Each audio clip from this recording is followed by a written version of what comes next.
Welcome to my channel. Kids Tunes, please like, share, and subscribe. मायके से ले आ बहू। आज अवंतिका की शादी हो रही है और शादी उसके पसंद के लड़के से ही हो रही है।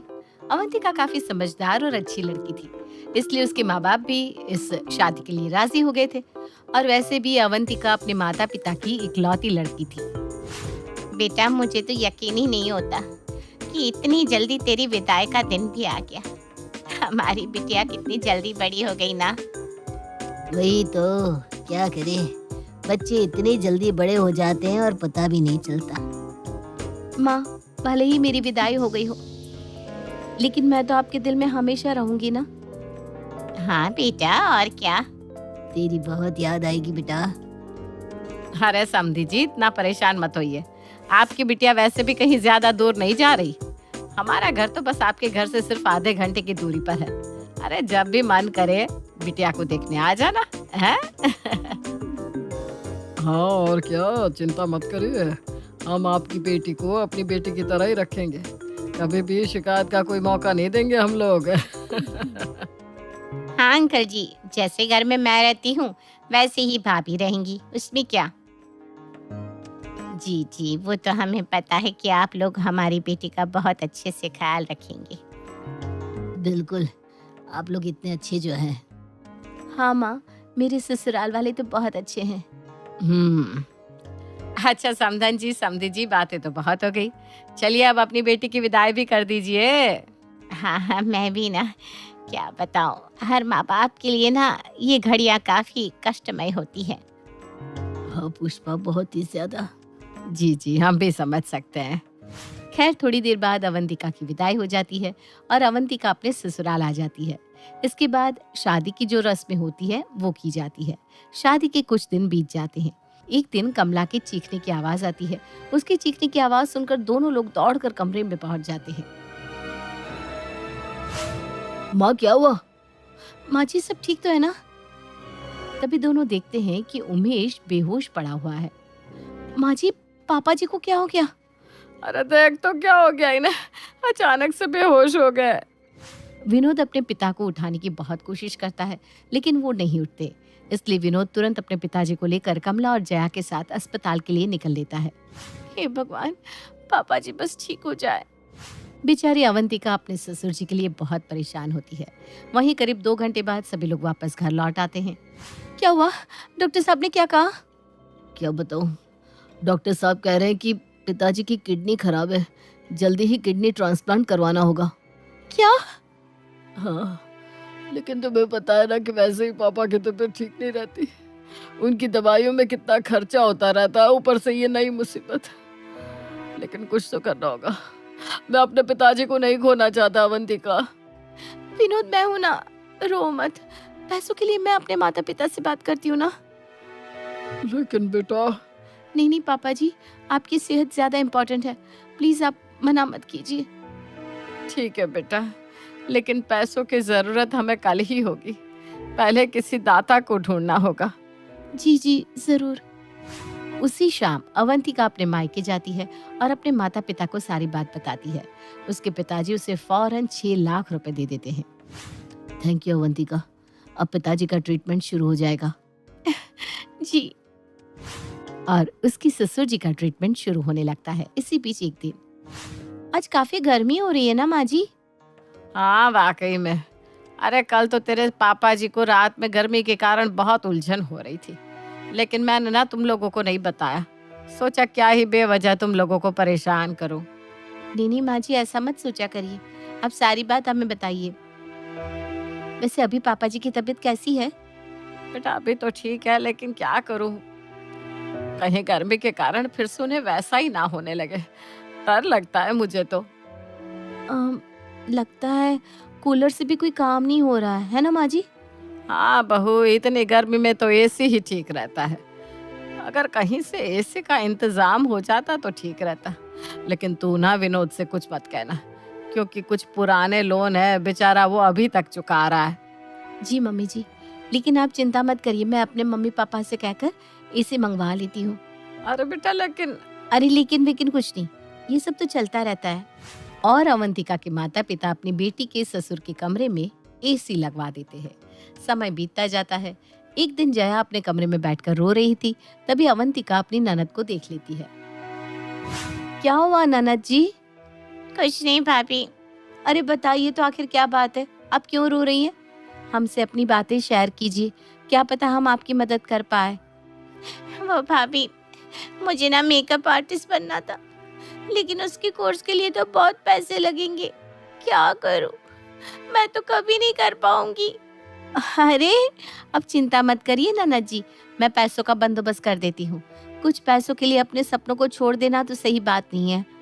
सच्ची भाभी, आप हमारी मदद करेंगी? हाँ हाँ पक्का। चलिए अब अपने आंसू पोंछिए। लेकिन भाभी, आने जाने का खर्चा वो सब भी तो होगा।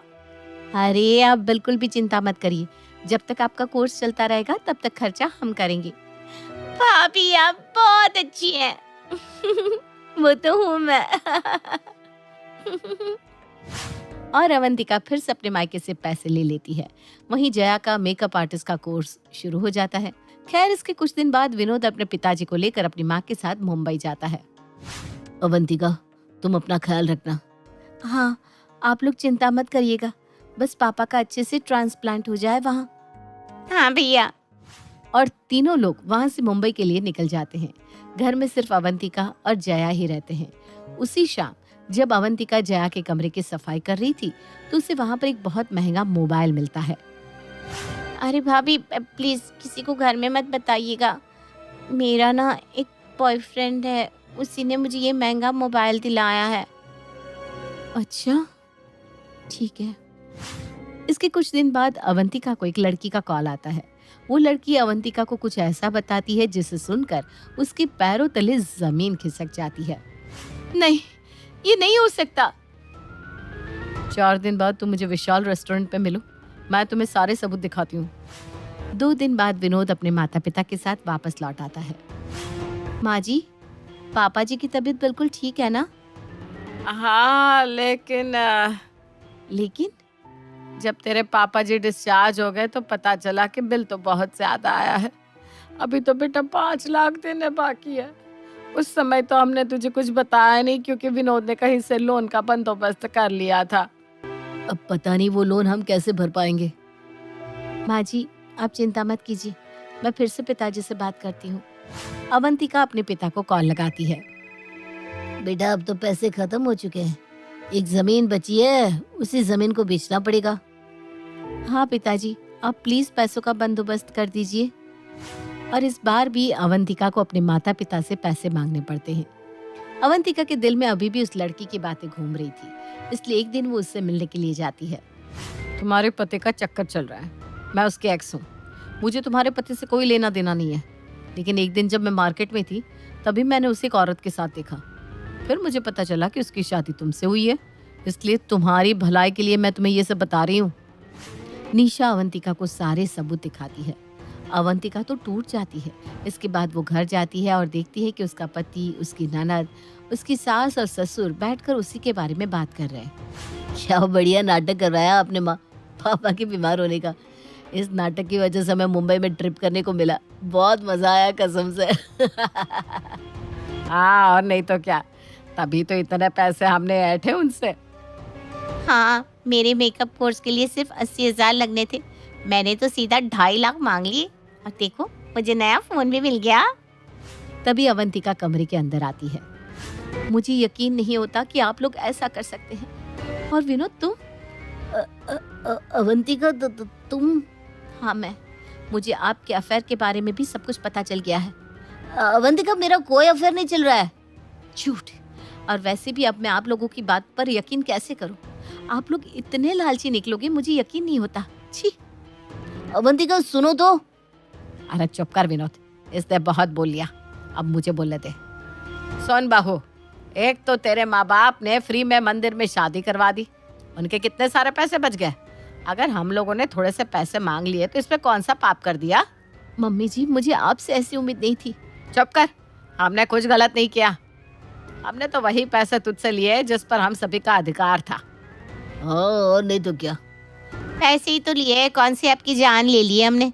वैसे भी आपके पापा के पास बहुत सारा पैसा है, अगर थोड़े पैसे दे दिए तो कौन सी बड़ी बात हो गई। वही तो, सब कुछ फ्री में चाहिए इनको। हाँ। माँ जाने दीजिए, मैं ये घर छोड़ के जा रही हूँ, मुझे अब यहाँ एक पल भी नहीं रहना। अवंतिका रुको। नहीं विनोद, अब आपने अपने पति होने का अधिकार भी खो दिया है। अवंतिका अपना सामान पैक करके घर से निकल जाती है। इस बात को कुछ दिन बीत जाते हैं। तभी एक दिन विनोद किसी पुल के किनारे खड़ा था और अवंतिका के बारे में सोच रहा था। मुझसे बहुत बड़ी गलती हो गई अवंतिका, मुझे माफ कर दो। तभी पीछे से निशा आती है। Good boy Vinod. वो जैसे ही उसे धक्का देने वाली होती है कि तभी वहां पर अवंतिका आकर निशा को रोक लेती है, जिससे विनोद की जान बच जाती है। अवंतिका निशा को जोर का तमाचा मारती है। तभी पीछे से अवंतिका के ससुराल वाले और मायके वाले भी आ जाते हैं, जिन्हें अवंतिका ने ही बुलाया था। तुम्हें क्या लगा निशा कि मुझे सच्चाई का पता नहीं चलेगा? मैं पिछले कुछ दिनों से तुम पर नजर रख रही थी, तभी मुझे पता चला कि तुम विनोद से बदला लेना चाहती हो और उसका कोई भी एक्स्ट्रा मैरिटल अफेयर नहीं चल रहा। ये सिर्फ तुम्हारा नाटक था। सबको अपनी गलती का एहसास हो चुका है और बहू भी वापस घर आ जाती है। माथुर परिवार की बेटी शेफाली शादी नहीं करना चाहती थी और इस वजह से मिस्टर और मिसेस माथुर काफी परेशान रहते थे। उन्होंने कई बार अपनी बेटी शेफाली से इस बारे में बात करने की कोशिश की, लेकिन शेफाली हर बार ये कहकर बात को टाल देती थी कि उसे शादी करने में बिल्कुल भी इंटरेस्ट नहीं है। शेफाली का एक भाई भी था, उसका नाम था विशाल। शेफाली की उम्र लगभग 30 साल की हो चुकी थी और विशाल उससे छोटा। एक दिन मिस्टर माथुर कहते हैं, शेफाली बेटा, अगर तुम शादी नहीं करोगी तो आने वाले वक्त में विशाल की शादी में भी बहुत प्रॉब्लम आएगी। आखिर क्या वजह है, तुम शादी क्यों नहीं करना चाहती हो? पापा, अब मेरी जॉब लग चुकी है और कॉलेज के टाइम में भी मुझे कोई पसंद नहीं था। पता नहीं क्यों मुझे किसी लड़की के साथ रहने और उससे शादी करने में बिल्कुल इंटरेस्ट नहीं है। लेकिन बेटा, इस तरह अकेले जिंदगी तो नहीं कटती, तुम्हें अपने बारे में कुछ सोचना चाहिए। नहीं मम्मी, मैं अपनी जिंदगी में बहुत खुश हूँ। ये शादी, बच्चे, किसी के साथ जिंदगी भर रहना, ये सब मुझे अच्छा नहीं लगता। लेकिन बेटा, विशाल की भी शादी की उम्र हो चुकी है, हमें उसके बारे में भी तो सोचना पड़ेगा ना। हाँ, तो विशाल की शादी करने में क्या प्रॉब्लम है पापा? मुझे शादी नहीं करनी है, ये मेरा डिसीजन है। विशाल शादी कर सकता है। कुछ दिनों के बाद मिस्टर और मिसेस माथुर विशाल की शादी वर्षा नाम की एक लड़की के साथ कर देते हैं और वर्षा माथुर परिवार के साथ रहने लगती है। एक दिन वर्षा और विशाल जब अपने कमरे में बातें कर रहे थे। जानती हो वर्षा, मैं तुमसे बहुत प्यार करता हूँ। I love you. मैं भी तुमसे बहुत प्यार करती हूँ और हमेशा तुम्हारे पास रहना चाहती हूँ विशाल। चलो, इसी बात पर अब जल्दी से मेरे पास आ जाओ। तभी अचानक से शेफाली वहां पर आ जाती है। क्या हो रहा है? हाँ, तुम लोगों को शर्म नहीं आती? दिन दहाड़े रोमांस करने में लगे हुए हो। मम्मी पापा भी घर पर ही है। लेकिन शेफाली दीदी, हम तो अपने कमरे में हैं, किसी के सामने थोड़ी ना कुछ कर रहे हैं। बेशर्मी की भी हद होती है। आजकल की लड़कियों को तो बस लड़कों से चिपकने का बहाना चाहिए। मुझे देखो, आज तक किसी लड़के को छुआ तक नहीं है। मैं हाथ तक नहीं मिलाती किसी लड़के से। पूरी ब्रह्मचारी हूँ। लेकिन दीदी, मेरी और वर्षा की शादी हुई है, वो मेरी पत्नी है और अगर वो मेरे पास आती है तो इसमें कुछ गलत नहीं है। अच्छा ठीक है ठीक है, मुझे ज्यादा लेक्चर मत दो। तुम्हें बाहर मम्मी बुला रही थी, यही कहने आई थी। विशाल और वर्षा शेफाली के साथ कमरे से बाहर आते हैं। विशाल बेटा, बहुत दिन हो गए हम पूरी फैमिली के साथ कहीं आउटिंग पर नहीं गए। हाँ विशाल बेटा, और इसलिए तुम्हारे पापा कह रहे थे कि सब लोग साथ में मूवी देखने चलते हैं। बहुत अच्छा प्लान है मम्मी। मैं भी वर्षा से यही कह रहा था कि कहीं घूमने जाने का प्रोग्राम बनाते हैं। ठीक है मम्मी जी, हम लोग टिकट बुक करवा लेते हैं आज शाम की ही, और सब साथ में चलते हैं। शाम को सब लोग मूवी देखने के लिए थिएटर पहुंचते हैं। वर्षा और विशाल एक दूसरे के पास वाली सीट पर जैसे ही बैठने की कोशिश करते हैं। हटो तुम दोनों यहाँ से, यहाँ तुम दोनों के बीच वाली सीट पर मैं बैठूंगी। अरे शेफाली, ये क्या कर रही हो? उनकी नई नई शादी हुई है, उन्हें साथ में बैठने दो। हाँ बेटा, वो दोनों मियाँ बीवी है, तुम उनके बीच में बैठकर क्या करोगी? अरे मम्मी, थोड़ी देर इनका दूर रहना ज़रूरी है, बैठने दीजिए ना मुझे। और जिद करके शेफाली वर्षा और विशाल के बीच में बैठ जाती है। ये बात वर्षा और विशाल दोनों को ही अच्छी नहीं लगती। कुछ दिनों के बाद, वर्षा जरा इधर आओ मेरे पास, तुमसे कुछ ज़रूरी बात करनी थी। बताइए दीदी, क्या हुआ? कुछ काम था क्या आपको? देखो वर्षा, मैं चाहती हूँ कि कुछ दिन तुम मेरे साथ मेरे कमरे में सोया करो। लेकिन दीदी, वर्षा आपके कमरे में सोकर क्या करेगी? क्यों? तुमसे 2 दिन भी अपनी बीवी से दूर नहीं रहा जाता क्या? बेटा, विशाल सही तो कह रहा है, और वर्षा को तुम्हारे कमरे में सोने की क्या जरूरत है? बस ऐसे ही मम्मी, मैं चाहती हूँ कि कुछ दिन वो मेरे साथ रहे, मुझसे बातें करे। अगर 1-2 दिन मेरे कमरे में सो लेगी तो क्या बिगड़ जाएगा? बेटा, उनकी अभी अभी नई नई शादी हुई है, तुम तो कुछ भी नहीं समझती हो। अरे मम्मी, शादी होने का मतलब ये थोड़ी ना है कि दिन रात एक दूसरे के साथ रहो, एक दूसरे से चिपक कर रहो। अब हो गई ना शादी, मुझे देखो 30 साल से ऊपर की हो गई हूँ, लेकिन अभी तक ऐसी कोई फीलिंग मेरे दिल में नहीं आती। माथुर परिवार शेफाली की इन हरकतों से परेशान हो जाता है और फिर वर्षा और विशाल मिलकर एक प्लान बनाते हैं। शेफाली दीदी, मेरे ऑफिस का एक कलीग है, उसने अभी अभी ज्वाइन किया है। कुछ दिन वो हमारे ही घर आकर रहने वाला है। अरे, ऐसे कैसे कोई अनजान लड़का हमारे घर में आकर रहेगा? अरे बेटा, किसी की मदद करने में क्या बुराई है? अच्छा ठीक है, लेकिन उससे कहना कि घर की औरतों से थोड़ा दूर ही रहे, ज्यादा बात करने की और चिपकने की जरूरत नहीं है। और कुछ दिनों के बाद अमन नाम का एक लड़का, जो शेफाली की उम्र का था, मिस्टर माथुर के घर पर रहने आता है। एक दिन सुबह के वक्त, वैसे शेफाली जी, शायद आपसे किसी ने कहा नहीं, लेकिन आप दिखने में बहुत खूबसूरत हैं। देखो, तुम अपने काम से काम रखो, मुझे इस तरह की झूठी तारीफ बिल्कुल पसंद नहीं है। लेकिन मन ही मन शेफाली को अमन का अपनी तारीफ करना बहुत अच्छा लगता है। और फिर अगले दिन, शेफाली जी, आप ऑफिस जा रही हैं? मैं भी उधर ही जा रहा था, चलिए मैं आपको छोड़ देता हूँ। अरे नहीं, मैं अकेले चली जाऊंगी। मैं किसी लड़के के साथ घर से बाहर जाना पसंद नहीं करती। अरे कोई बात नहीं, एक ही रास्ते पर जा रहे हैं, इसमें क्या हुआ, चलिए बैठ जाइए। वो चलो ठीक है। शेफाली अमन के साथ चली जाती है। एक दिन ऑफिस से आने के बाद, माँ मेरी तबीयत ठीक नहीं है, मैं अपने कमरे में आराम करने जा रही हूँ, आप प्लीज़ मेरे लिए कॉफ़ी बना दो, बहुत सर दर्द हो रहा है। बेटा, मुझे तो अपनी किटी पार्टी में जाना है, बहुत ज़रूरी है, और तेरे पापा भी अपने दोस्तों से मिलने के लिए गए हुए हैं। कोई बात नहीं माँ, वर्षा से कह दो, वो मेरे लिए कॉफ़ी बना देगी। वर्षा शॉपिंग पर गई है विशाल के साथ, बेटा तुम खुद बना लो ना। इतना कहकर मिसेस माथुर वहां से चली जाती हैं। वर्षा के सर में जरा सा दर्द होता है तो विशाल कैसे लपक कर उसके लिए दवाई लेकर आता है, उसके लिए चाय बनाता है। यहाँ मेरे लिए कोई भी नहीं है। तभी वहां पर अमन आता है। किसने कहा आपके लिए कोई नहीं है? आप आराम करिए, मैं अभी आपके लिए कॉफी और आपकी दवाई दोनों लेकर आता हूँ। Thank you so much. थोड़ी देर बाद अमन शेफाली को दवाई देता है और अपने हाथों की बनी कॉफी भी पिलाता है। वैसे शेफाली जी, आप गलत सोचती है। देखिए, लड़के उतने बुरे भी नहीं होते, और अगर जिंदगी में एक लाइफ पार्टनर हो तो जिंदगी आसान हो जाती है। ठीक कहते हो, तुम्हारे आने के बाद मुझे भी ऐसा ही लगने लगा है। लगता है मुझे भी अब अपनी जिंदगी के बारे में कुछ सोचना चाहिए।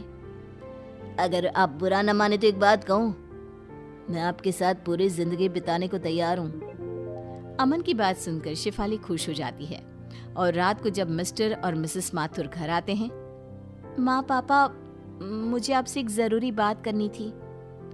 शेफाली दीदी, हम सब जानते हैं आपको क्या बात करनी है। आप अमन के साथ शादी करना चाहती है ना? अरे लेकिन आप लोगों को ये बात कैसे पता? क्योंकि ये हमारा ही प्लान था। और मैं तो अमन को पहले से ही जानती हूँ। क्या ये सब आपने जानबूझकर किया? तो क्या करते बेटा, जिंदगी भर अपनी बेटी को ब्रह्मचारिणी बेटी तो नहीं रहने देते ना। देखो बेटा, शादी करना और खुश रहना कोई बुरी बात नहीं है।